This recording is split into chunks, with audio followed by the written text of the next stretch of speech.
Hello and welcome back to computer programming. So today we're going to start talking about conditionals. All right. And conditionals are sometimes just called if statements, but they're basically how we're going to get our program to make decisions and to be able to choose between different options. All right. So kind of the visual representation of that is like if you think, again, computers are mostly ones and zeros. So we're going to present the computer with a decision, all right? And then from that decision, it's either going to do one thing or it's going to do something else. And that might lead it to another decision where it does one thing or something else. And that might lead it to another decision where it does one thing or something else. And that might lead it to another decision and so on and so forth. And by stringing these yes, no choices together, we can have our program start to make more complicated, more involved decisions. All right, think about it kind of like the game 20 questions, where it's like, I'm thinking of something. And then you're like, is it an animal? Yes or no? And I'm like, yes. And then you ask, like, does it have a tail? And I'm like, yes. And you're like, does it have fur? And I'm like, yes. And then you're like, does it bark? And I say, yes. And then you're like, is it a dog? And I say, no, not a dog. It's clearly a cat. Is that good? Is that a good joke? But you get the point. Like, it's a lot of, by answering yes, no questions over and over and over again, we can actually come up with some pretty complicated, pretty involved decisions. And that's what we're going to learn how to set up today is those yes, no decisions and what that looks like in a computer program and the syntax that goes along with it. All right. So inside of Google Classroom, you are going to see a lab called leap years. Now, the activity we're about to do has nothing to do with leap years, but you're going to be doing leap years later on.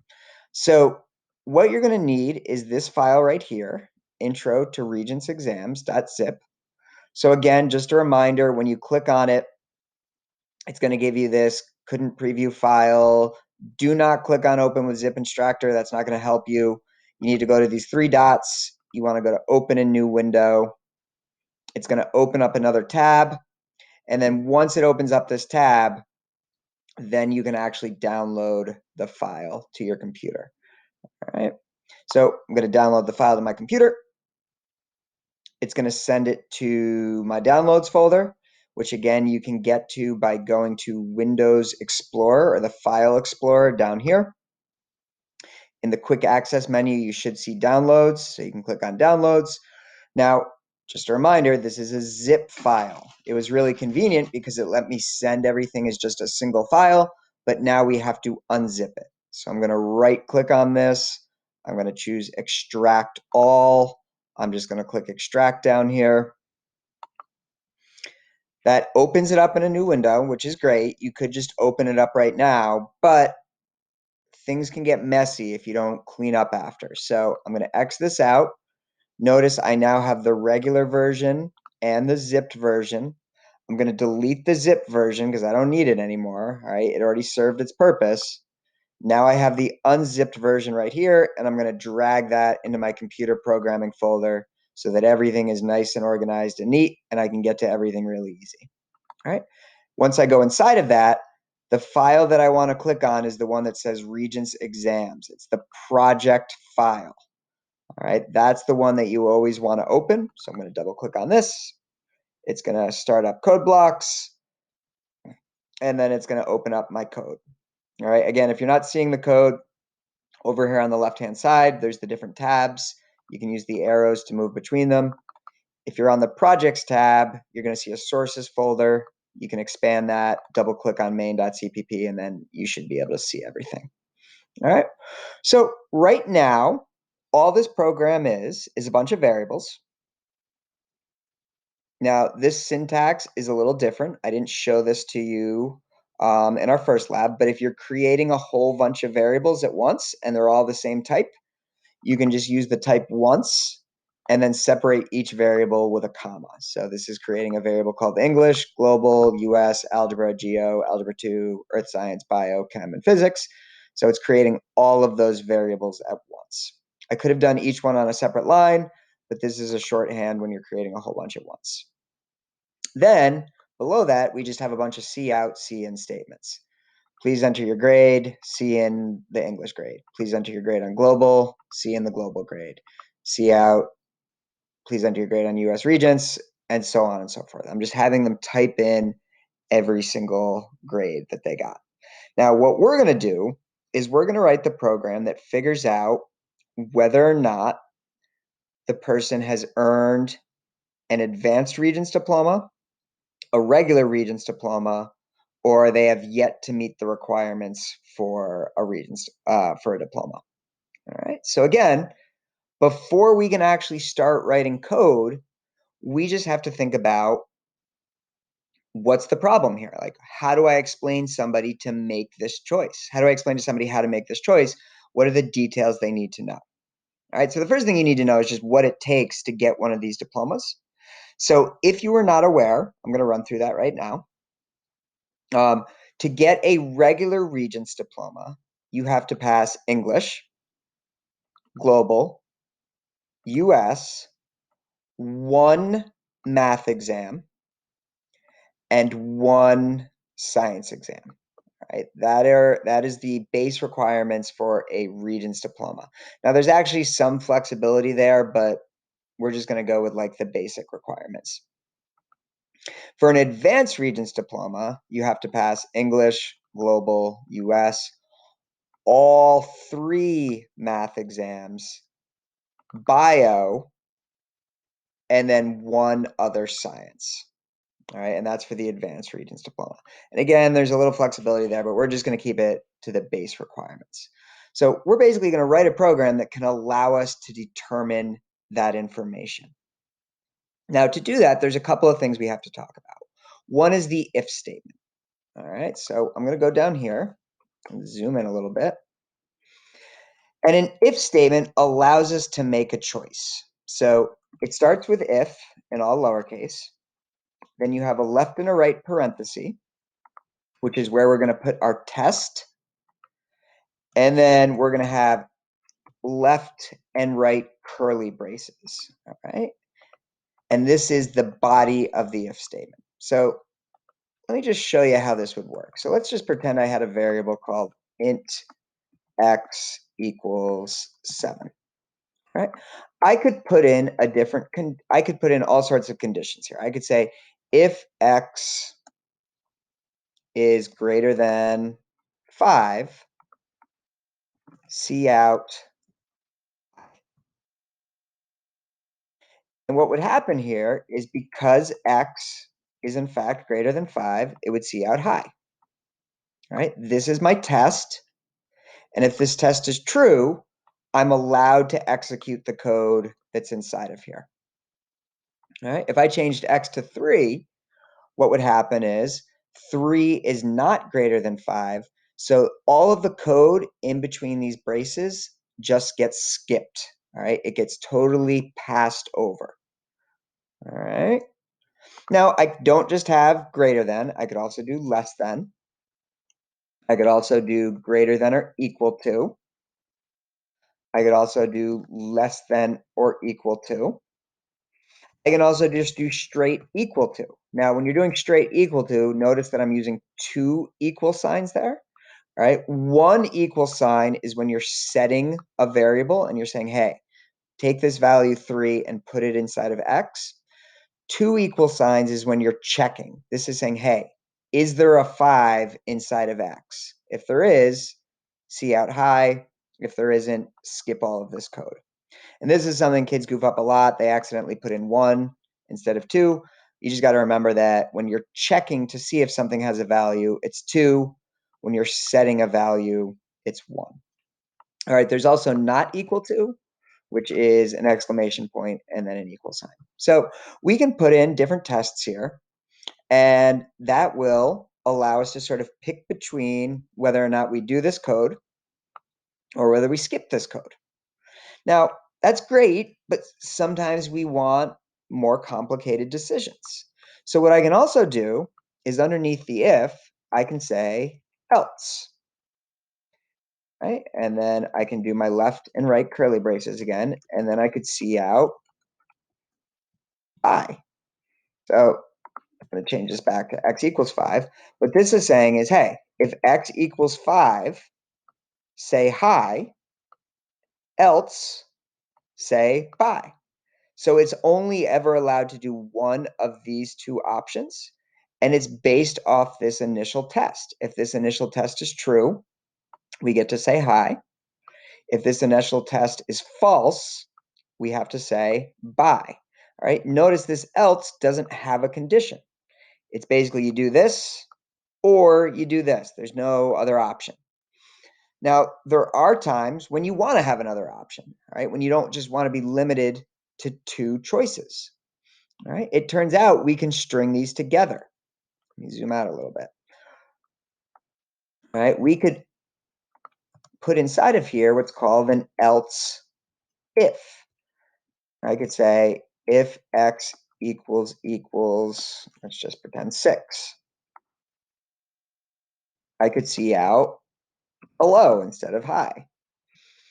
So now the way this works is it will go through and starts at the top and it says, all right, does x equal 5? If it does, print out hi and then skip everything else below. All right, so it's only ever allowed to do one of these three things. As soon as it finds one that's true, the rest gets skipped. So this is like, hey, if x equals 5, print out hi. Else if x equals 6, print out hello. So if it's not 5, but it's 6, we get to print out hello. Else, and this last one has no condition because this is the default. So if neither of these are true, then we would see out bye. And again, only one of these ever gets to happen. As soon as one of these is true, the rest gets skipped. So if x is 5, we print out hi, everything else is skipped. If x is 6, we print out hello, and then this bottom one is skipped. And the only way we ever get to print out the bottom one is if these first two aren't true. And that kind of serves as our default. All right, so this is what we're going to be setting up to help figure out which type of diploma we get. If certain things are true, we're going to print out advanced regents. Else if certain other things are true, we're going to print out regular regents.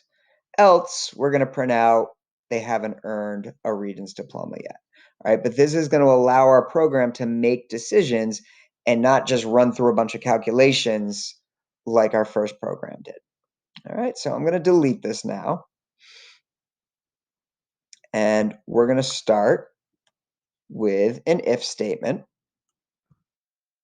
We're going to have our left and right parentheses. And we're going to start with the advanced regents diploma. So for an advanced regents diploma, we said they had to pass English, global, and US. So let's start with if English is greater than or equal to 65. Now, here comes the second part of today's lesson, and that's the and or operator. All right, so when we're doing these if statements, we can combine different conditions with either the word and or the word or.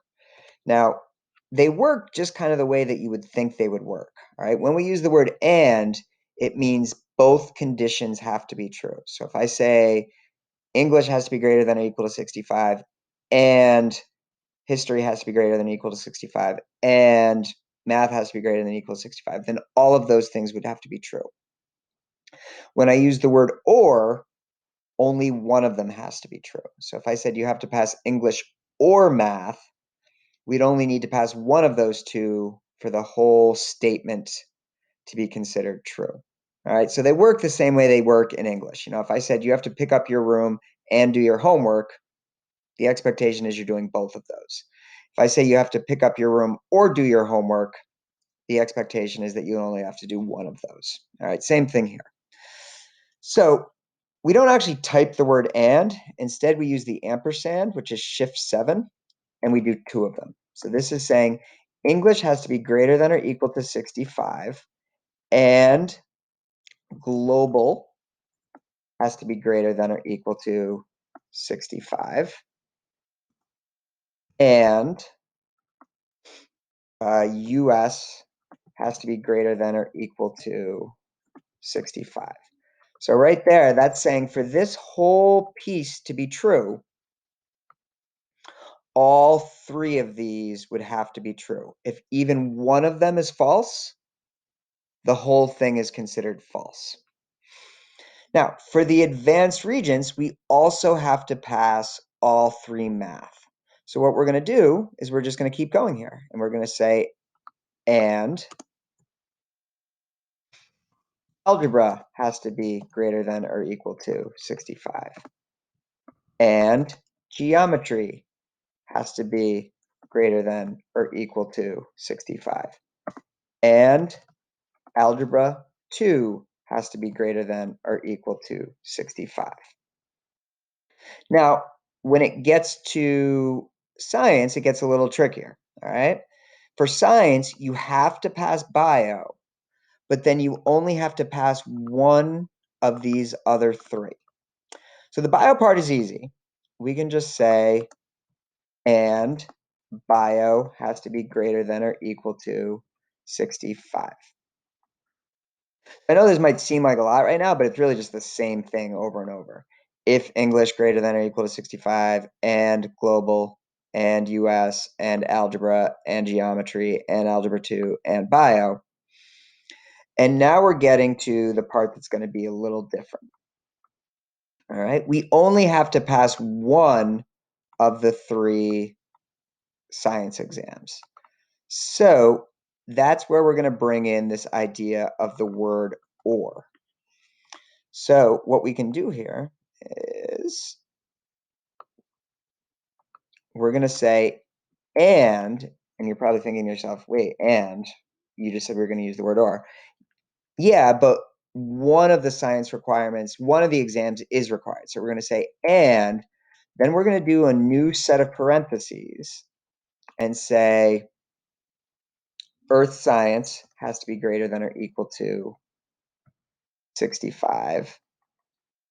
And then we're going to use the symbol for or. Now the symbol for or is 2 vertical lines, and you get those by doing shift, and then it's the key right above your enter. So or chem has to be greater than or equal to 65, or physics has to be greater than or equal to 65. So at the end here, we have English is required, and global is required, and US is required, and algebra, and geometry, and algebra 2, and bio, and then we're not saying that all of these were required. We're just saying that one of these is required. All right, so these are in parentheses. This is a separate or statement inside of our parentheses. So we're saying this, or this, or this. And because it's or, as long as one of these is true, the whole thing will be considered true. All right, now the reason we use the parentheses is that these operations have an order, just like multiplication, addition, division, subtraction have order. All right, ands always happen before ors. All right, so if we didn't have this parenthesis here, it would think that we actually were requiring earth science as well. The parentheses make it so that this part happens first, where we're picking just one of these 3. And then as long as one of these 3 is true, the rest of it will still work the way we need it to work. All right, so that would be our big, long if statement that figures out whether or not we have an advanced Regents diploma. So now I'm going to make my curly braces. So there's my left and my right curly brace. And I'm just going to see out the word advanced. Okay, and then I'll do the output operator again, and then end L, not end 1, so that it hits return. Now, if I run this to make sure that it works, all right, it's going to ask me to enter a bunch of grades. So I'm going to start just by passing everything, because if I pass everything, that should be enough to get an advanced Regents diploma. And you can see that it says advanced, just like I was hoping it would. Now, I should test some other stuff before I continue. So once I've created the program, I don't have to keep going to build and run because the program's already created. Now I can just go to run because I'm not making any changes. All right, so I could say, let me try failing English, but passing everything else. Right? Notice that this time it didn't say anything because that was one of my requirements. All right, I didn't pass English, so now it's not giving me the message. Right, and I could try a few other ones here. So I could try passing I'll pass Earth Science, but I'll fail Bio, which was one of the required ones. And look, it still doesn't give me the message, which is what I wanted. All right, now let me try. I'll pass all of these. I'll pass Earth Science. I'll pass Bio, but then I'll fail Chemistry and Physics. And because I only needed to pass one of Chemistry, Physics, and Earth Science, this should still give me the advanced. And it does, so we can see that it's working the way we would expect it to. All right. Now, let's go on and continue on with our program. So now we're going to do our next condition. So we're going to do else if, all lowercase. We've got our left and our right parentheses. All right, the conditions always go inside of the parentheses. And now we're going to do the requirements for a regular Regents diploma. All right, so in this case, we still need to pass English. That's a requirement no matter what. And we need to pass global. That's a requirement no matter what. Let me space these out a little bit. Whoops.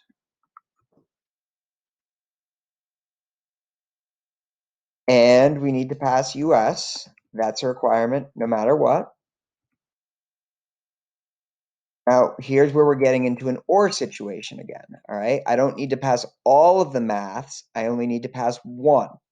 So I'm going to start with the and, but then I'm going to have a new set of parentheses, and I'm going to do each one of the maths by themselves. So algebra has to be greater than or equal to 65, or geo has to be greater than or equal to 65, or algebra 2 has to be greater than or equal to 65.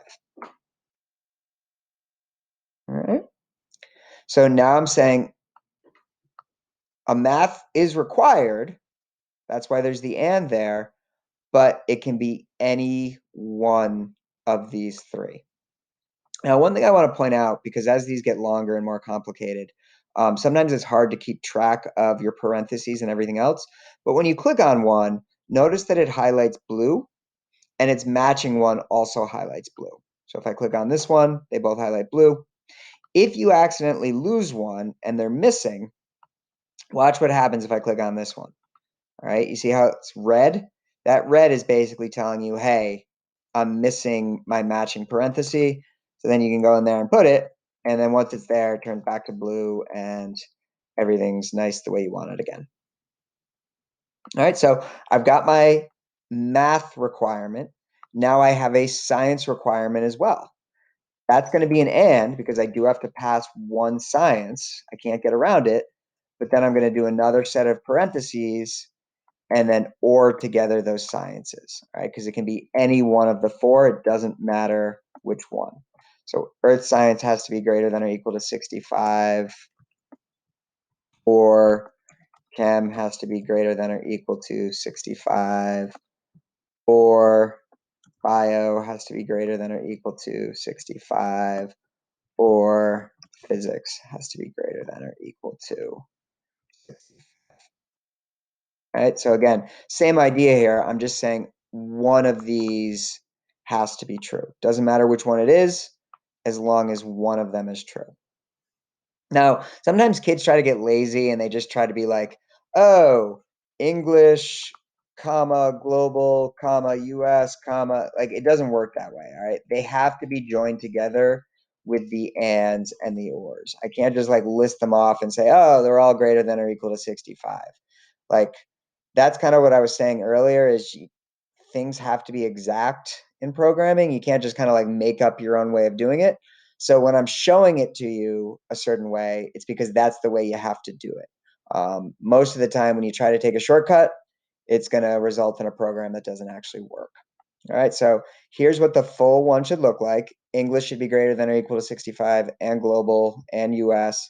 And then this is all in parentheses because we're saying only one of those has to be true.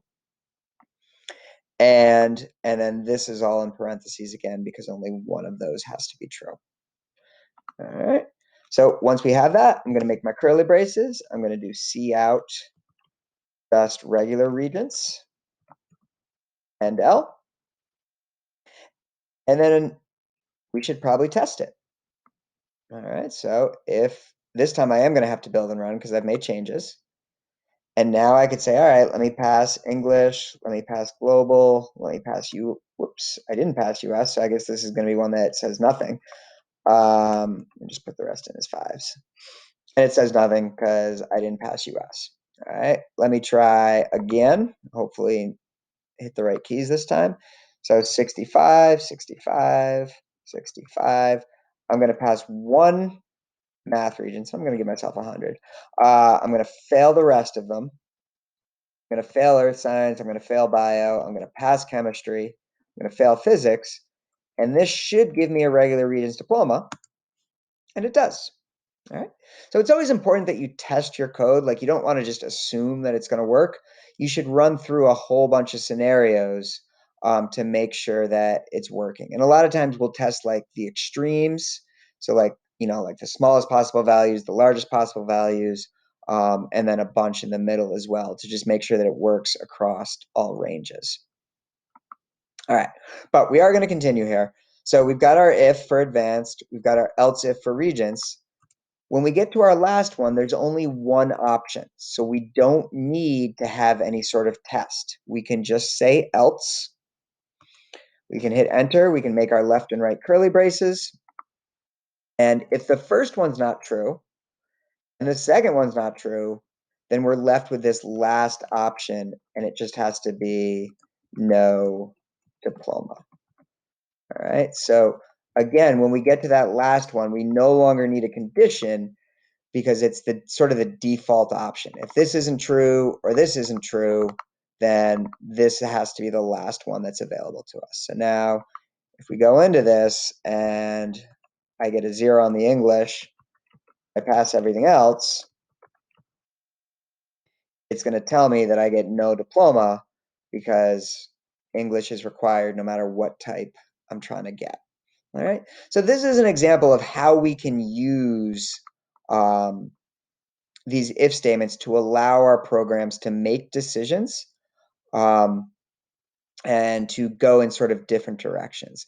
And these tests can either be a simple, greater than, less than, greater than or equal to, or you can start connecting them together with this idea of ands and ors, all right, where ands mean everything is required and an or means you only need one of them. But it allows us to make these more complicated decisions. So something as involved as, did you earn an advanced regents diploma? We can kind of, draw out as individual statements that are strung together by these logical operators. All right, and then this if, else, if structure lets us choose between, different options. And I don't want you to think you can only have one else if. If I wanted to have another else if, I could do that. I would just have to have the test that I'm going for. You only ever have one else, though. That's sort of your default. So there's only ever one else, and it always comes at the end. But you can have as many else ifs in the middle as you want, all right, for as many different choices as you're going through. All right, so what I'm going to have you do now is I'm going to have you comment out this code. All right, and the reason we're doing this is you're going to work on your lab underneath this, but it's useful to be able to look back at what we just did and use that as sort of an example so that you can see how it's all set up. So what we're going to do is up here on line 7, I'm going to tab over and I'm going to do a / and a star. Notice how that turned everything gray. It turned it into a comment. All right. Then I'm going to go down here to line 43, just above the return. And I'm going to do star / and that's going to end my comment. Now I'm just going to hit enter a few times. So what that does is it just turns all of this into a comment so that it no longer runs, but it's still part of your file so that if you want to look at it and be like, all right, how do I set up the if statement? Okay, it's all lowercase, there's parentheses, then I need the curly braces. It'll show it to you so that you can look at it and see it in one spot. Now, what are you actually doing today? What is the activity that you're coming up with? All right. You are going to be writing a program that figures out whether or not it is a leap year. Now, you might be saying to yourself, well, it's a leap year every 4 years. And I would say, yeah, not exactly. All right. So most people think a leap year happens every 4 years, but that's actually not true. The Earth's rotation around the sun is roughly once every 365.2422 days. As such, a more accurate rule is that if a number is evenly divisible by 4, it is a leap year with one exception. If a year is divisible by 100, it is not a leap year unless it is also divisible by 400. All right, your task will be to write a program that asks the user for a year and then tells the user whether or not is it a leap year. Here are some test cases for your program. All right, so 2020 would be a leap year because it's evenly divisible by 4. 2021 would not be a leap year because it's not evenly divisible by 4.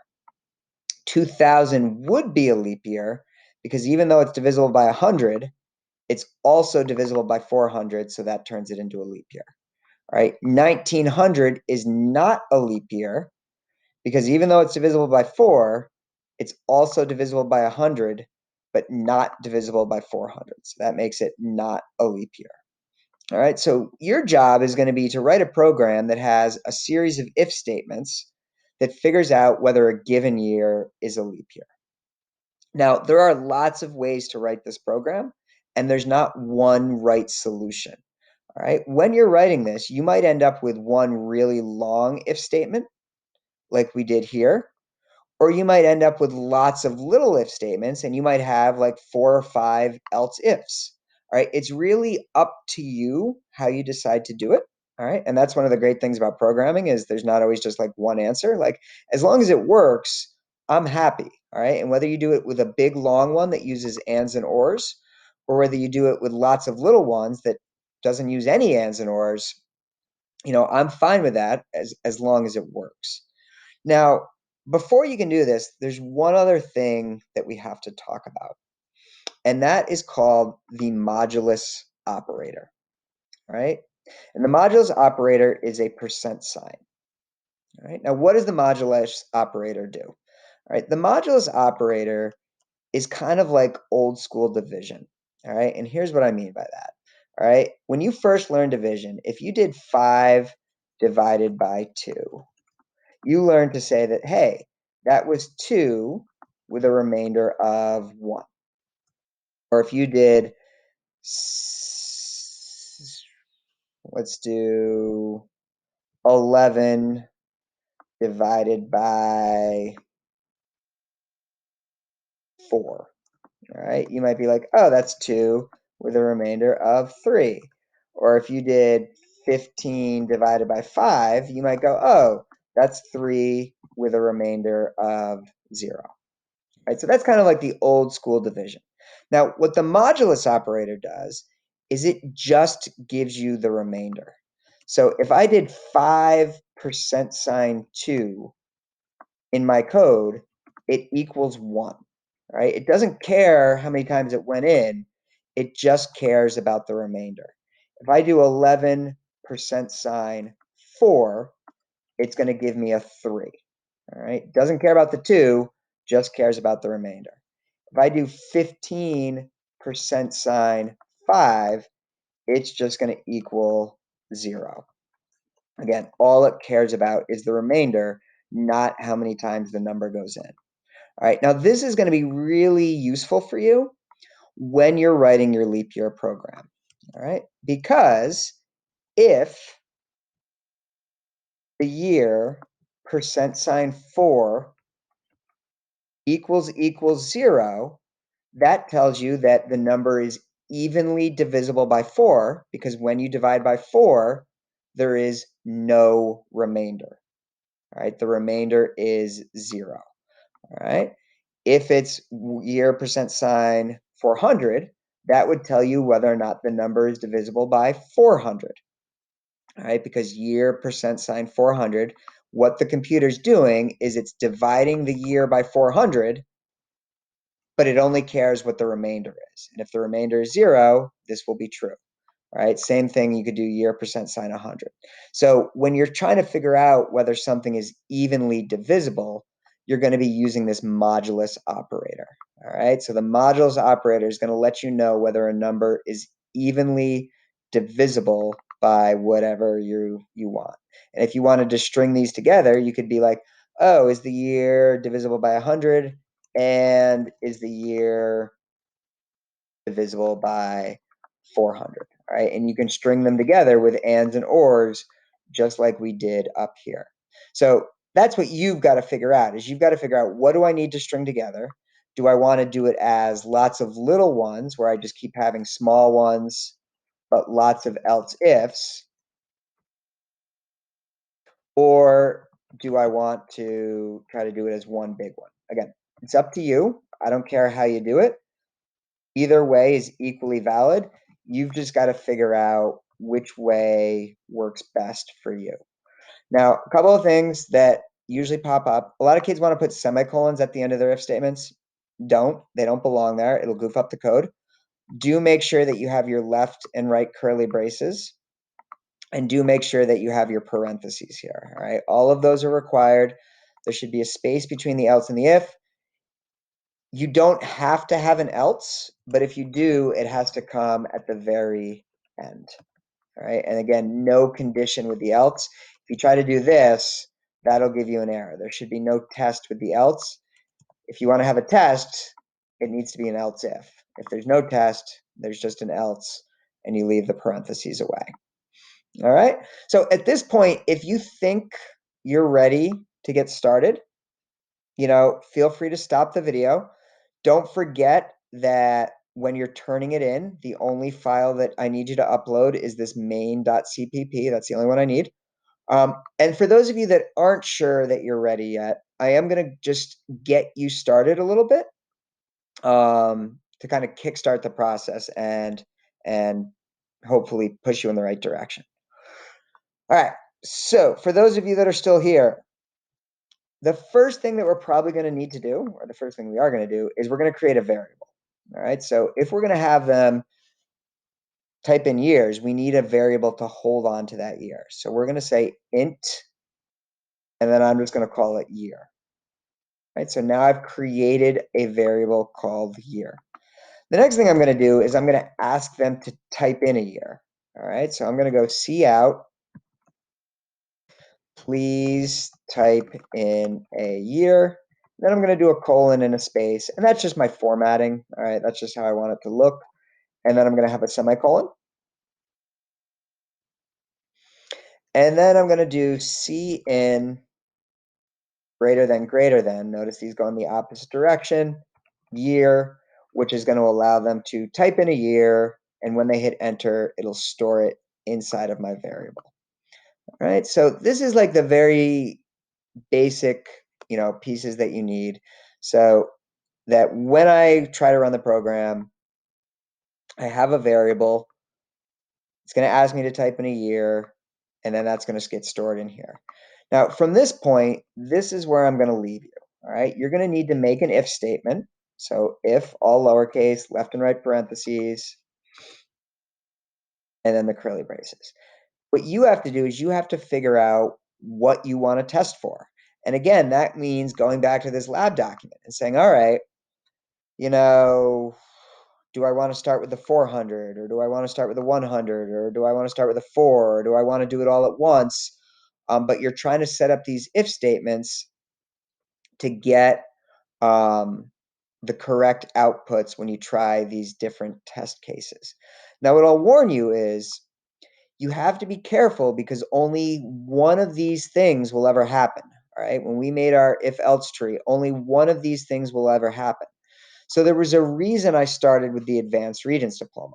All right. If I had started with the regular Regents diploma, all right, and put this first, it would have actually been impossible for me to ever output advanced. All right. And the reason it would have been impossible is because this would have always been true. And it would have printed out the word Regents, and I never would have even got the chance to check this one. All right. So usually when you're setting these up, you have to have the most specific scenario up top, or the hardest scenario up top. Otherwise, you might never get to it because the more general scenarios will sort of overrule it. So kind of the hint that I'm trying to give there is don't just start with evenly divisible by 4, all right? Because that's the most basic scenario.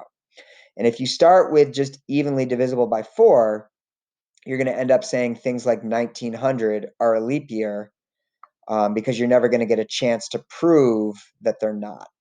All right. So again, just you're going to have to think about the order in which you do things to get this to work correctly. All right. But that is where I'm going to leave you. So again, this is sort of your initial setup. If I were to run this right now, all it's really going to do is ask me for a year. Actually, it's going to be upset because I didn't put anything inside of this. But if I just put the word true in there, it'll run. 1996, and then nothing happens because I didn't actually do anything. All right, so your job is to figure out what goes in there because it's not just the word true. And then from there, if you've got other conditions, they're going to be else ifs until you get to your very last one. So, however many else ifs you want to make until you get to your very last one. And then the last one can always be your else because it's sort of the default. If nothing else is true, then it's got to be this scenario right here. All right. And each one of these is probably just going to have a C out statement that either says like leap year, or it might say something like not a leap year. Right. But something in that direction that's just letting me know whether or not it's a leap year or not a leap year. And then your job is to kind of figure out what needs to go in there. All right. So I hope this was helpful. Best of luck, and don't hesitate to reach out if you have any questions. All right.